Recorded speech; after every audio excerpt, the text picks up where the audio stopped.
and welcome. My name is Villaovi and this is Guild Wars 2. So, I have been talking about on my streams that I will do some type of beginner tips and tricks, and also tips for the returning players, how to get things done in this game and what to look for. And I'm trying to segment these videos so that I will be only talking one part of this stuff instead of going different things through, and so you have multiple videos, should be around 20 to 30 minutes long at max. So look, the professor is in. This is my main tune, calling Bright Wolf, and I've been playing thousands of hours with this one. And what I'm going to talk about today is the Mastery system. And so basically the Mastery system was released once the first expansion was released, the Heart of Thorns, back in 2015, if I'm just making my information correct. Yeah, so 2015 on October. So Heart of Thorns was released, and that brought the Mastery system in the game, and also it added, of course, the expansion-based Masteries, and also it added the Tyria-based Masteries. You can get Tyria-based Masteries with your just if you only have a free account, but of course all the expansion Masteries are behind of the Masteries. And currently there is of course 3 expansions. So Battlefire was the next one, 2017, and the End of Dragons was which was released this year, 2020. And yeah, so that is the thing. And the Masteries. So let's take a quick look on it. So there you can see you have the Central Tyria, Heart of Thorns, Battlefire. Of course, there is Icebrood Saga Masteries, which were released, of course, on the Icebrood DLC. And then you have the End of Dragons. And as you can see, it also looks like it's when you are on the correct Mastery area, like I'm in End of Dragons Guild Hall, you can see that it's highlighted that those are the affecting Masteries in this area, of course. Yeah, and it says also that Masteries that can be trained in End of Dragons maps. Anyway, let's start with the Central Tyria ones, and of course these are just my opinions, how I look things regarding the Masteries, but yeah, it's all good about that. So it's of course everyone is right to have their own opinions, but yeah, these are mine. Currently the max Mastery rank level is 455 because I have maxed all the Masteries and opened all of them currently. Most likely there will be more once now that the season 1 has been released completely to use on every account, and the next set of content should be prologue for the next expansion or whatever, what happens after the End of Dragons completed. So let's take a look on the Central Tyria ones. So we have 3 different Masteries, so Pact Commander, Legendary Crafting, and Fractal Attunement. For my eyes, the Pact Commander is most important, where you should focus immediately when you level up your character to level 80. The Masteries are open after after you have leveled your character level 80, and of course you cannot train your Masteries any character who is under level 80, so you need to get the experience and everything get the experience with the level 80 characters. You can acquire, of course, mastery points with any character. So that's the option. So let's go for the Pact Commander. So we have, of course, 5 tiers. So Pact Mentor, Productive Downtime, Supply Line Management, Noblesse Oblige, and Advanced Logistics. Pact Mentor pretty much, it's you can always hover over these and you can see those. So Pact Mentor pretty much enables that you can activate your mentor tag. And okay, well, I cannot show it in here, but basically you will get a sort of Apple tag on top of your head, and you can have at max 5 people in your group, and you can mentor the new players or whoever, or just form a group and make it easier you to find each other because you can see the mentor tag. And also you get the permanent fitness bonus 5% on cities. Then productive downtime, more experience, all crafting experience, and of course higher chance to critical crafting experience. Then supply management, it will open the important Pact supply network agents, which are nice to own, and you can buy stuff with karma and 15% Swift bonus. And of course this Noblesse Oblige, it's you can revive much faster the downed allies or dead allies. And yeah, so and it says that it will be, of course, faster to those who are less level than you. And of course, this is the thing why I usually suggest to people to take this. So advanced logistics, you have auto loot. I mean, how much loot you have missed because you haven't you didn't press your precious F key or whatever is your loot key. So this is the what you want to go for the earliest, and yeah, and well, the extra 33% switching bonus in cities, of course, nowadays, because you have mounts. If you have mount, you can just use mounts, and they are much faster than running. But back in the day, before mounts and in Heart of Thorns, then we have this legendary crafting and fractal attunement. This much depends on how you want to play the game. I mean, if you like to do the legendaries, this will affect that you can get the total of 4 tiers of different kind of precursor weapon collections. And these are, I was on the hero screen.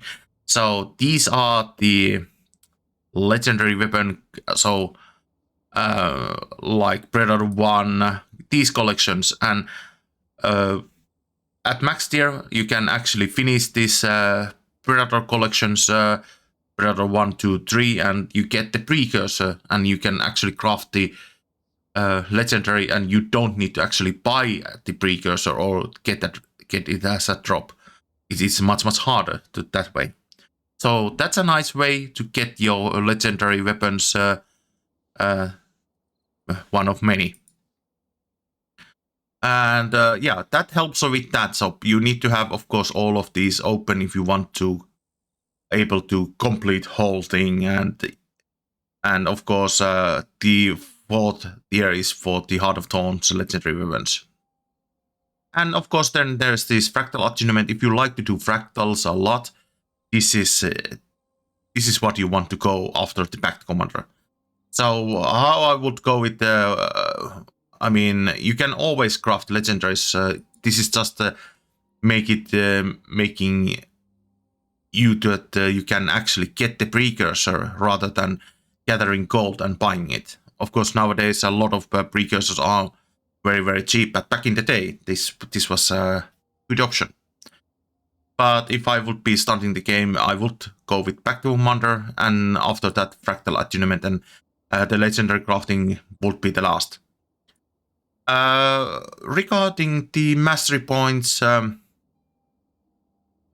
has added this nice feature in the achievements. Before that, you had to pretty much just go through them. You can all, of course, see that, okay, under collections, there are mastery points for Tyria, which I can still acquire, but you can actually add a filter. And if you, for example, I will take the core mastery, it will just put out the only the achievements which will give me an mastery point. So, for example, if I would doing the fashion, so I will buy all the unique cultural armor that would give me a mastery point. And of course, new players, there are a lot of more options. So, and as you saw, I have 27 extra points. So you don't need to do all of them to get. You don't need to do well necessary any difficult ones. So you can get plenty of easy mastery points. And yeah, it says that mastery can be trained on Ascalon Silver Peaks or South Zone Drytop Silver Waste regions. Yeah, Kryta, yeah. That's the thing. And yeah, so look on your achievements, which gives you mastery points, and train your masteries. Now, what comes to the experience, for my eyes, the best map pretty much is the Silver Wastes. There are a lot of events if you get your experience boosters on and just keep doing the meta and going events to events, you get tons of experience while running it, and you will train these masteries no time. Of course, you need to remember that if let's say that you are gathering experience for the tier 2, this one, but you only have one mastery point. Once it's built up, well, basically, after that, the experience don't go to waste. It will automatically divert the experience on any open masteries you have. But once you have all the mastery lines here is filled up with experience, then pretty much your gathered experience goes to the spirit shards. So that's the way how the leveling is done. So you want to keep eye on out the experience that and that you also gather the mastery points. Now there is they added luckily they added in the game in Tyria the mastery insights, which were the common in the expansions. They added 8 mastery points, so you can just go there and commune those points. So that's 8 easy points to get, and that will already get you into the tier 3. But after that, you need to start doing something else, like killing certain world bosses or doing jumping puzzles and that sort of thing. A little bit harder things, but still manageable. Alright, so let's jump to the Heart of Thorns. In the Heart of Thorns, there are, of course, more masteries, so Gliding, It's a Lore, Exalted Lore, Nuhok Lore, and of course, Heart of Thorns brought out the raids. And the Ancient Magic is for the Living Season 3. So pretty much these 4 were for the open PvE maps.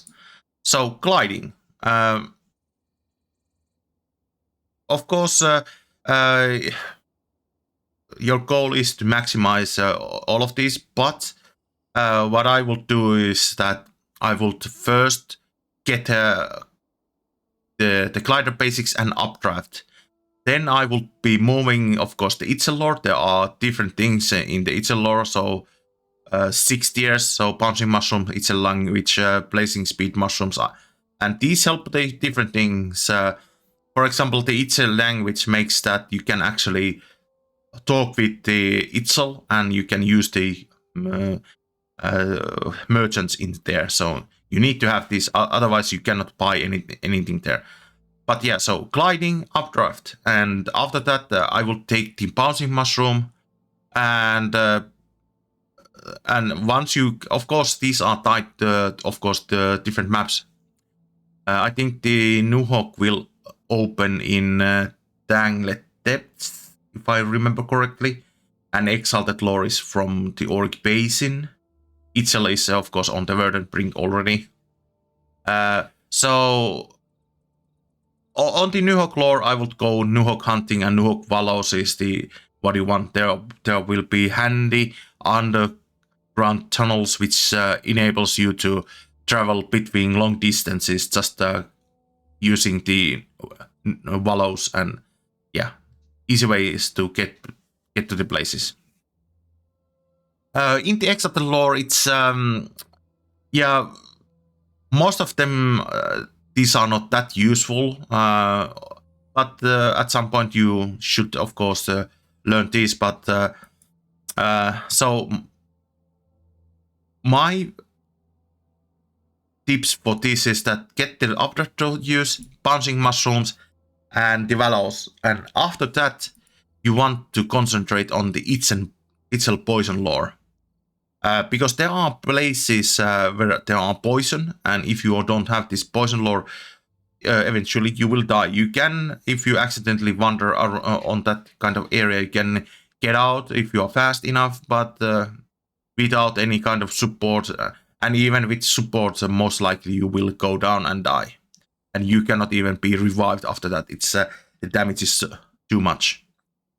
But yeah, so Bouncing Mushroom and Poison Lore on the Itzel. And after that, it's well, lean techniques makes you move faster, and of course the upgrade uses for that when you see those when you enter Heart of Thorns maps, you can see those wind pushing upwards. Those are the upgrades, and you can use those to get higher with your glider, and those will also boost your sort of flying stamina back up. Because otherwise, if you just glide away with glider basics, once the stamina is out, you will fall like a rock until you get some recharge on your gliding. And of course, once you get the advanced gliding, then it doesn't matter if you run out of endurance. It's not actually not stamina, so endurance. So you can glide indefinitely, of course, so until you reach the ground. Lake line gliding is good, nice to have, but it's pretty situational. There are some places where you need this, and it's important. And pretty much all these other things like it's a leadership. Other than Mushroom is nice, but it's not what I would focus on necessarily. And same goes with these ones. I mean, pretty much you can use certain things with exalted markings, exalted acceptance is same as the Itzel language, so you can use the merchants and so on and so on. And same goes with the Nuhawk. Of course, Nuhawk language is good to have so that you can actually buy things. Nuhawk stealth detection is nice. You can see some of the mobs will go invisible from time to time, so this will enable you to see them and you can actually kill them. But yeah, so Updraft, Poison Lore, and Nuhawk Vallows, and after that it really doesn't matter. Go for what feels better for you. I think I maxed my gliding after I had gotten those Poison Lore and the Nuhawk Vallows. Then we have, of course, raids. If you like to do raids, pretty much this mastery line opens right after you have killed first raid boss, and these are just 40 raids pretty much. I mean, you can Rift Vulture is for that. Okay, you can repair your armor. Well, nowadays it's different, and it says reinforce you, so you can use those ley lines which are teleport locations on raids. You can just get the lovely buff, which I don't have currently, but it will look like helm icon. Do I have? No, I don't have the repair canisters, which are nowadays reinforced armor. Then, of course, explosive launch. There are certain things which might cause you damage on the raid, so this will nullify that. 4-second ticket waters, just pretty much couple of, or is it even one raid which uses this one, and Forsaken Magic. So I mean, when you have extra points and if you are doing raids, just train them. But other than that, they are not used anyway in the open world. Ancient Magics is the Living Season 3, and pretty much it was because there was 6 chapters on Season 3, so pretty much each chapter brought 1 mastery point, and they are pretty much used on those maps. For example, thermal propulsion, you cannot find those thermal tubes anywhere else than Ember Bay. Goda's Flame is just purely used in Bitterfrost Frontier, which is really sad. I would love to see these things in the other maps later on, but no. Spectral Aid is, I think, one of the only ones you can use outside of the Season 3. Pretty much when you go down, and if you have this trained, you get the extra skill on your downed skills. Oak Reach, someone is calling this Spider-Man skill, so you get a skill that you can shoot wine on any surface you can reach 3 times, and it will pull you and make you vault upwards or even downwards. And Sirens of War is pretty much just used in the Sirens Landing map, and yeah. So these are underwhelming, and you need to train these in order anyway. So once you get enough points and you get experience, you can train these. So I would say that the Counter Magic and the Spectral Light, those are the 2 only ones which you can actually. I forgot that you can use the Counter Magic. Sometimes someone uses magic on you and you get the special action key, so you can counter with it, so that you don't get harmful effects. Those are the only ones which you should focus on. So after the Spectral Aid, it's just that if you are playing Dragon's Mons or Sirens Landing, you need well, these are not needed, but some of the places are harder to get. Well, nowadays with mounts, you can get anywhere with the in that map without this oak cartridge, except the jumping puzzle, of course. On to the next one. So Battlefire. So the Battlefire brought the mounts. The basic thing was the Raptor, Springer, Skimmer, and Jackal. So these are the basic mounts which you get when you are doing the maps and everything else. For these ones, I would say that, well, of course, open every mount as you get them and go for them. But what comes to the Masteries, I would say that train each mount at max to tier 3 at first, and then start focusing on the 4th ones. Because it's just that these will add that, for example, as you can see, it says that all mounts now receive bonus from Ravenous Strike, increasing the engagement skill damage. So when you use your special skill on your Springer mount, which is the number 1, well, it adds damage that Ravenous now. Springer tier 4 makes that every mount is more resilient when you are falling down, and so on and so on. Skimmer at the start had only 4 tiers, but one of the expansions brought out the skimming the depth, so you can actually dive underwater.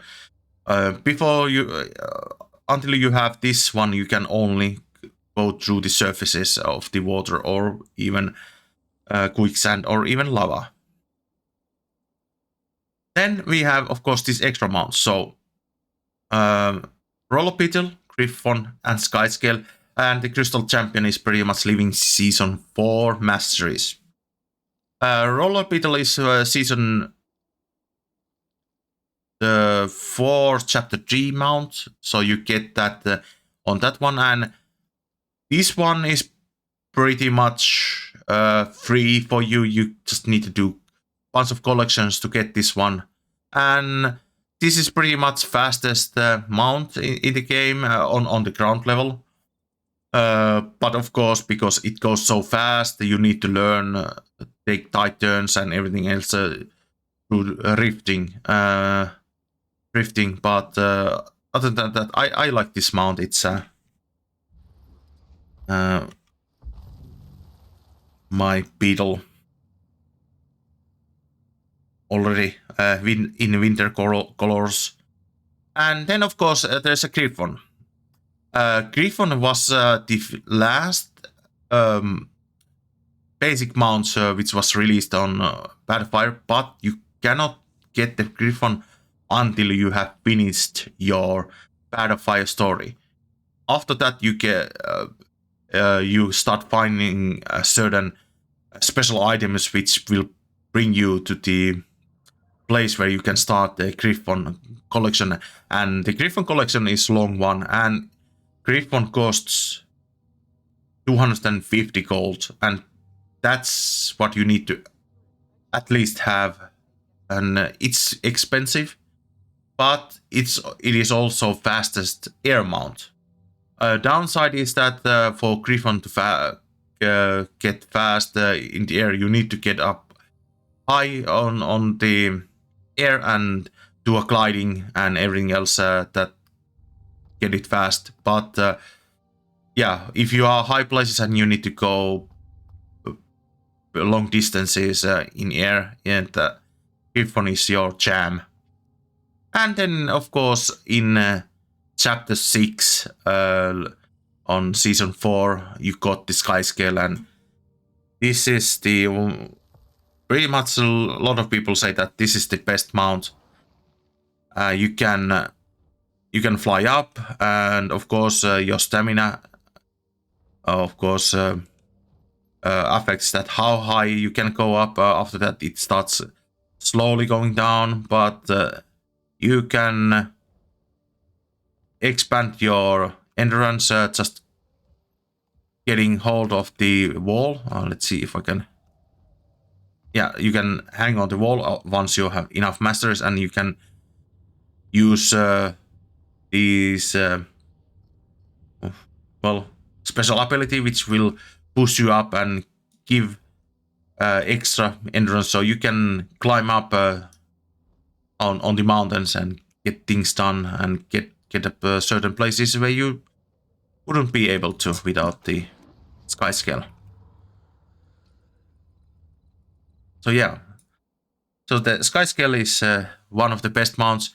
It won't cost that much like the Griffon, but it has certain time gates and a lot of long collections to done before you can get it. And of course, there is one extra mount which isn't shown as a mastery, and it's for the dub. It's the let's see, Warclaw. Yeah. So I'm pressing wrong button. So Warclaw is this is the one. This is the default skin. So this is only used. Well, you can use this in open world, but this one doesn't have any kind of special skills which you can actually utilize on open world. All the skills are for the actually in the dub.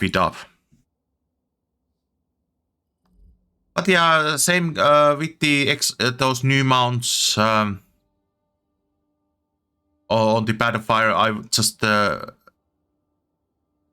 on these 4 mounts get the tier 3 and everything else just train up max the level as you get more and more those mastery points. Then we can have this one, the Crystal Champion, which was the Living Season 4 mastery.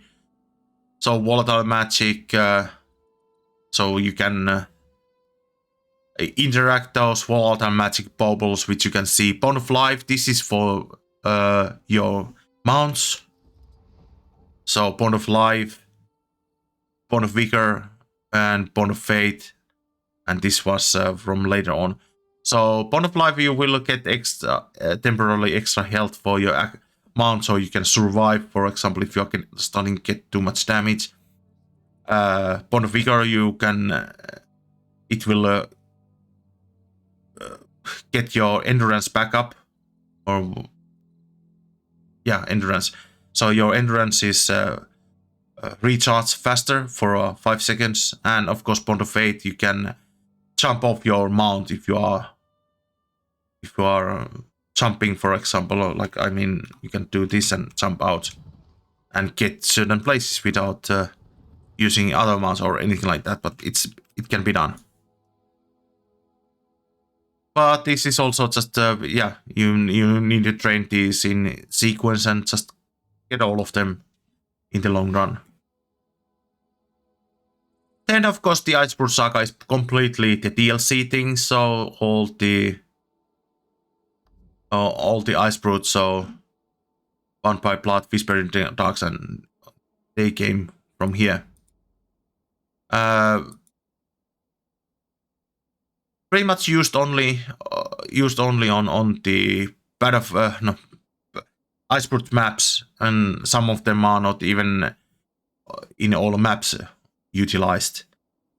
Raven Light is pretty much on the Yora's Marches. These resilience things, these are used on Pure Marches, and of course what is that? God, I need to look map. Oh yeah, it's up there because we are so south. So Piora Marches and yeah, Drizzlewood Coast, those are the maps where you can use that resilience thing, and of course strike missions. And those are there. And then the Drizzlewood Coast brought this United Legions way station, and this is great Masteries, especially the electromagical bulls, and of course with Mastery you get the 0.20 version of it. So best CC skill in the game by far, and if you are multiple people using it, it's you can break certain CC bars crazy fast. The other thing, well, the portal way station is nice to have, but then you can actually buy the items like these ones and just drop them anywhere. Otherwise, you need to get them from certain places, these skills. Yeah, this is the Ashley Legion mount stealth. So this one, so you can 8-second invisible, and so you can go through certain places if you fear that you are going to be seen and you don't want to be seen and don't want to get any damage. So yeah, that's the thing. And of course the Dragon Slayer is was for the last chapter of the Iceberg Saga. Pretty much this is related to these Dragon Respawn missions. No particular order, with like anything else, you start from here and go to, so you can just get these from, if you have all these open. I would focus on first on the United Legion way stations, and then on these if you like to play the certain maps. And yeah, but there is no special thing, anything which you can actually, this is the only thing which you can use on any other maps, the United Legion way station skills. The rest of the stuff is just purely on the Iceberg maps, and only a couple of those. And so the same with the Dragon Slayer. And of course we come to the last one, the Ender Dragons, which you had the Masteries Fishing, Skiff Piloting, Jade Bots, Arborstone Revitalization, and of course the latest mount, the Turtle Mount. Fishing, well, It's nice to have. I mean, you can fish any map where there is some kind of water, and you can get this certain fishes. There are a lot of achievements and collections behind fishing. So if you like fishing and doing something else, for example, listening music or something like that, and just keep on fishing, yeah, this is your thing. Skiff piloting, you get a nice boat. You can use it go through the water, and skiff can hold 5 people, so you can have your complete party in there. And if you have 5 people on your boat, everyone can fish, and everyone gets of course bonuses once you have, of course, the tier 4 mastery on the skiff. I would go this fishing, and any way you go, just level them up. The most important thing is the jade bot. Of course, these are only used on End of Dragons map, but your bot itself is usable on any map, and certain things you can actually use in on the other map. So if I look here, I have this. Well, I haven't upgraded for some reason. I should upgrade this.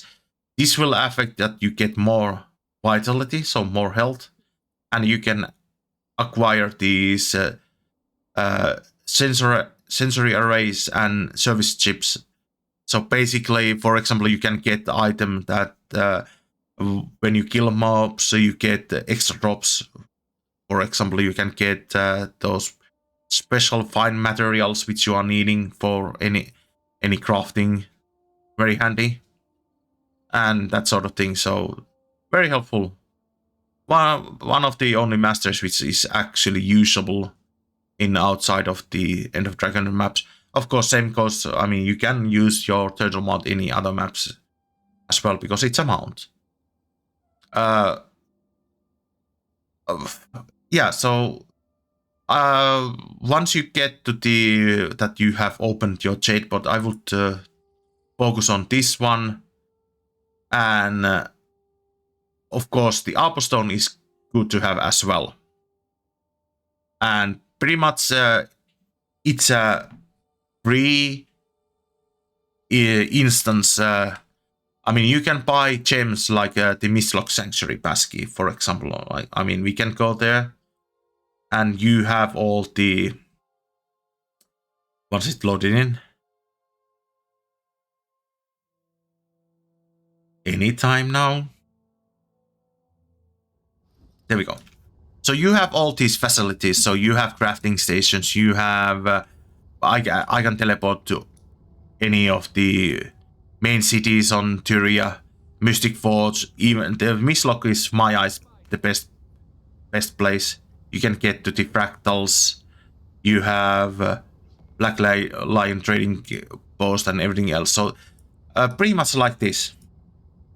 So once you have leveled up this completely, it will slowly open different places, and if you, as you can see, it will give you also resting experience enhancement. So when you are leveling your End of Dragon skills, you can go there and leave your character there, and you get once you get back and start again, you have extra rest experience.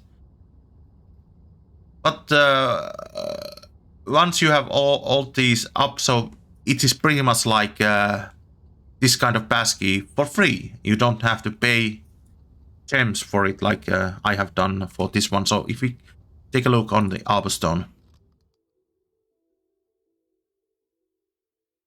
of course it's multi-layered. There are different levels, so the Mistlock is nicely placed. Everything is close by, but here you have same amenities. You have merchant, bank, Black Lion trading, Black Lion exchange specialist, Black Lion trading post, Mystic Forge is here. You have you can access strike missions, the crafting stations are divided in these places and so on. So everything is here, and there are plus other things, and of course you can access the Echo Wild from here. I'm just wondering this. I will check this portal. I haven't used that, so just want to. Okay, so this is just this is okay. This just goes to the Lion's House. Well, anyway, you can get to the other races main cities, but you just need to do 2 portals. So if you have slow computer, yeah, it's yeah, you might need to do too much waiting. But yeah, in the Lion's House you can get to the other cities. So once you get your jetpot open, max it out.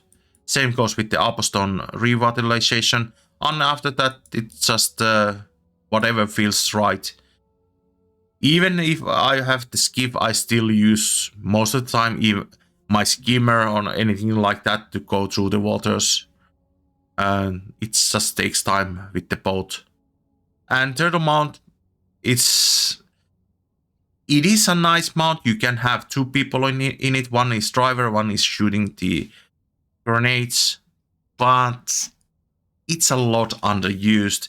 It's not that useful what they painted it to be when they announced the Turtle Mount thing and showed on the trailers and anything like that. But still, you can use it certain situations to help. For example, like I said, you can have 2 people.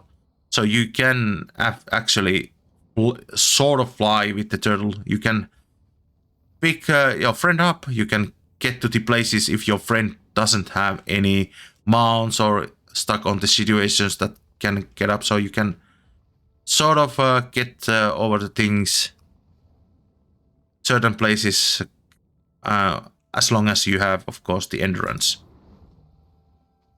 But other than that, it's solely used in few places in End of Dragons. Pretty much on Echo Wild, there's one meta where you use it, and of course the Dragon's End meta is only a couple of places where you use it. Otherwise, it's underused. Oh, this is actually. Is this just yeah? This is just for the new strike missions. Speaking of strike missions, yeah, I mentioned them earlier on, but I can talk about it some other map. I will go through the raids and everything else, and when I'm talking about, for example, gearing your character and that sort of thing. But yeah. Hopefully this give you idea. It went a little bit longer than I thought. 43 minutes is currently on and still recording. So there are a lot of things to do, get the masteries and everything else, and some of things are more useful than the others. I mean, if I go quickly through, so basically, if you have all the expansions and every masteries you can train, and you are just starting Bat Commander, what you auto loot must. You want to have gliding, because you can glide. The other things are not that useful on the other maps. You can glide anywhere where it isn't blocked. Then of course mount makes things much easier on any map. You can, if you can use mounts, yeah, you can. It's very useful. And other than that, it's just that then train whatever feels good for you. I gave my tips what you should do, and yeah. And oh, I forgot about the. Like I said, so Central Tyria, Silver Wastes, Heart of Thorns. One of the best places is the Dragon Stand. If you have boosters, you get tons of experience, but any other map will do. If you just participate on the meta and do the meta events and complete, you will get tons of experience. Battlefire, for some reason, I don't know why they went that way on the Battlefire and on the Season 4 maps, that there are not that many metas in Battlefire maps, and all those metas that there are very short ones. But they have bounties. So what I will do is that I will do the bounties on the maps and join bounty hunt squads or whatever, and do those, get your boosters on, and you get tons of experience like that. And do any other events you see on the way, and you will train your masteries quite fast. Usually it's much easier to get experience than it's getting these mastery points. Iceberg Saga, definitely play the meta maps. Drizzlewood Ghost, it's absolute beauty. You get tons of experience, you can get tons of loot, so you can even get some gold while doing it. And End of Dragons, pretty much it's the, if you want to get experience, the Dragon's End meta is all, the Dragon's End map is the best one. There are a lot of events to do, and of course the meta is, it's so great. I love the meta on the Dragon's End. They have made a lot of changes, so nowadays a lot of groups are getting through it more easier, and that's one of the requirements. You can get third amount 2 ways. Completing successfully the Dragon's End meta once, or you can gather the Dragon's End grid currencies, 200 of those, and buy the turtle egg for your mount. But yeah, that's the thing. But the good thing with any of the End of Dragons maps, that there are some kind of meta on each map, which I like. They went back on the meta way.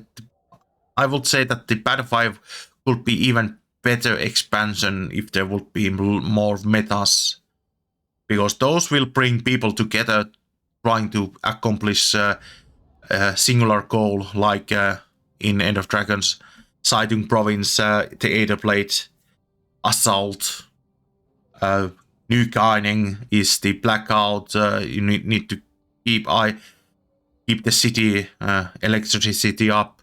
Echoworld Wild is there's actually 2 metas, the Arbostone, not the Arbostone, what's the place?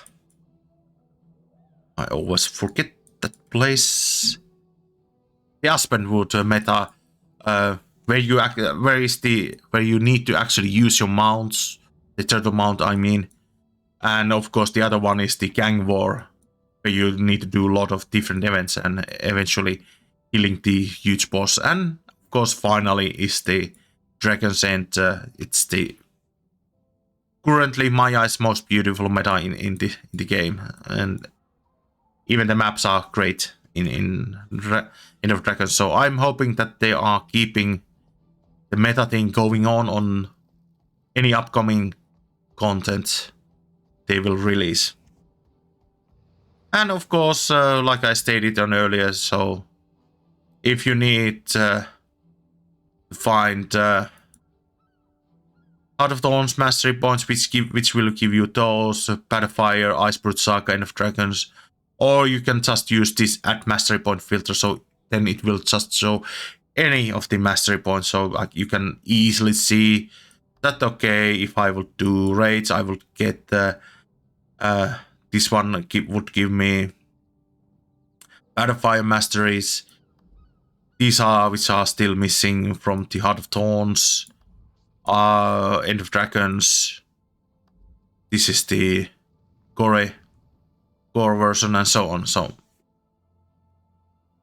yeah, that's, by the way, I have only one achievement which I don't have for the Battlefire. Oh, didn't know that.